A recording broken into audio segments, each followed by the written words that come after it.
See? Getting up is easy. So why is it so hard sometimes? Sometimes I lie here for hours thinking about things and life and what I could be doing with mine.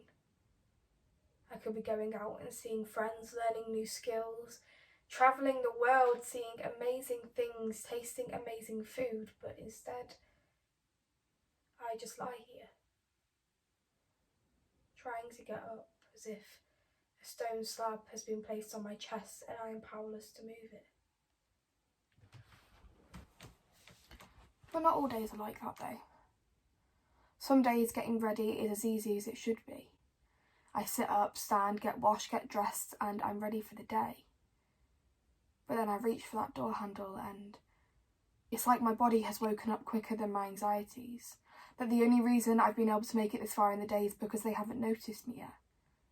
Like a predator unaware of its prey. It reminds me of those scenes in monster movies, you know, when they have to stay so incredibly still as to not be seen. Reaching for that door handle gives me away. And it's like it wakes up these monsters in my head with a fury so intense that it makes me want to hide under the covers forever. But this is a fight that I can't lose. That every single day I get out of bed is a day that I have won, and I'm trying to be kinder to myself, more lenient, and that I don't have to take on the world every day as long as I take on my demons. And that should be enough for me. Right?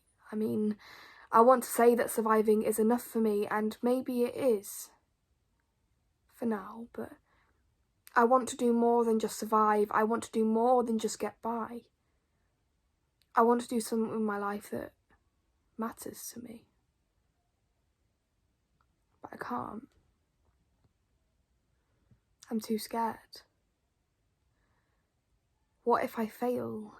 What if I'm not good at anything? What if I'm not good enough? And here I go, these questions run round in my head 1,000 times a day and I try my best to answer them. What if I fail? Well, maybe I would have learnt something new along the way, and I am good at things. Everybody is. And I try my best to remind myself that. Does it work? I mean, most of the time, no, but I'm trying, and I think that counts for something. I'm taking things very slowly, and I'm trying not to push myself. And I'm very much taking baby steps at the moment by cutting out things and people that make me feel less than. Things that cause more upset than you could ever imagine. I mean, I hadn't spoken to most of these people in months, so the relationships were already on the outs. So I unfollowed them all on social media. And I didn't even expect them to notice or react in the way that they did. I mean, after all, it's Instagram, it's not that deep. And it wasn't even about them, it was about me trying to heal myself from people and relationships that felt like a one-way street. Now, don't get me wrong, cutting yourself off from people and relationships and friendships that you've had for nearly a decade is hard. And sometimes you can't help but sit there and feel guilty and think maybe you should just stay and act like everything is normal, but then what? Continue feeling undervalued? How am I supposed to know my own self-worth if nobody else does? That's sad, isn't it? That my own sense of self-worth is measured off other people. But I don't know how to change that.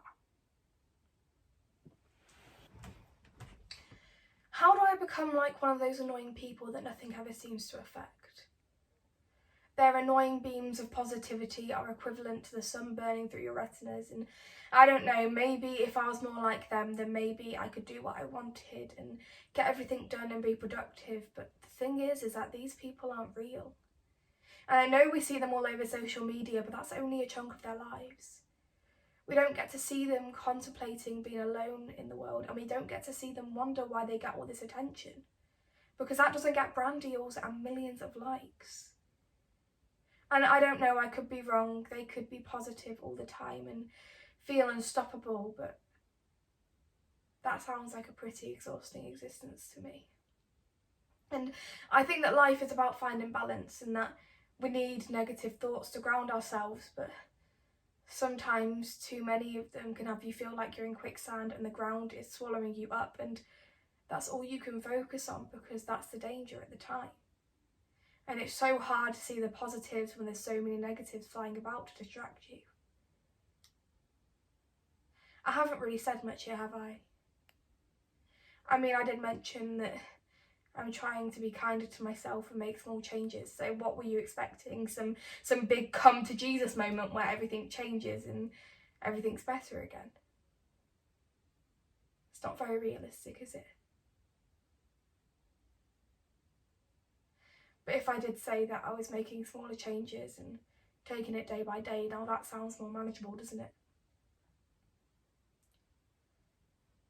I feel like if we stopped comparing our successes to other people's achievements, then maybe we'd all be happier. And I really hope so, because if that's not the key to self-improvement, then I don't know what is.